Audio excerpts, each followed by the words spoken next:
ಗೀರು ಆಯ್ತಾ ಇಲ್ಲ? ಮನೆ ಬಾಡಿಗೆ ಕಟ್ಟಿಲ್ಲ, 2 ತಿಂಗಳಾಯ್ತು. ಗಾಡಿ ಕಂತು ಕಟ್ಟಿಲ್ಲ. ನೀನು ದಿನ ನೀನು ಕುಡ್ದು ಹಗಲು ರಾತ್ರಿ ಕುಡ್ದು ಹಿಂಗೆ ಮಾಡಿದ್ರೆ ಹೆಂಗೆ? ಹುಡುಗರು ಫೀಸ್ ಕಟ್ಟಿಲ್ಲ. ನೀನು ಹಿಂಗೆ ಹಗಲು ರಾತ್ರಿ ಕುಡ್ಕೊಂತಿದ್ರೆ ಹೆಂಗೆ ಮಾಡಬೇಕು? ನನಗಂತೂ ನಿನ್ನ ಜೊತೆ ಜೀವನ ಮಾಡೋಕ್ಕೆ ಸಾಕಾಗ್ಬಿಡುತ್ತೆ. ನೀನು ನಿನ್ನ ಮಕ್ಕಳು ಹೆಂಗನ ಇರು, ನಾನು ಮಾತ್ರ ನನ್ನ ತವ್ರ ಮನೆಗೆ ಹೋಗ್ತೀನಿ ಅಷ್ಟೇ. ಒಂದು ರಾತ್ರಿ ನಿಷೇಧದಿಂದ ನನ್ನ ಜೀವನನೇ ಹಾಳು ಮಾಡ್ಕೊತಿದ್ದೆ. ನೋಡೋಣ ಒಳ್ಳೆನಾಗಿ ಇವಾಗಿಂದ ಹೆಂಗಿರ್ತೀನಿ ಏನೋ ಅಂತ. నేను ఆటో వాణ్ణి అన్నగారి రూటు వాణ్ణి న్యాయమైన రేటు వాణ్ణి ఎదురు లేని ఆటగాణ్ణి అందమైన పాటగాణ్ణి పంచోళ్లకు మంచి వాణ్ణి తప్పుడోళ్ల వేటగాణ్ణి అచ్చమైన తెలుగు వాణ్ణి మచ్చలేని మనసు వాణ్ణిరా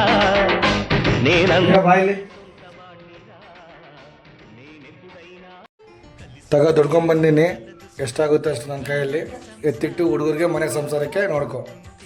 కలలు నిజం ప్రేమకు పేరంటం గుమ్మడి పువ్వుల నవ్వులతో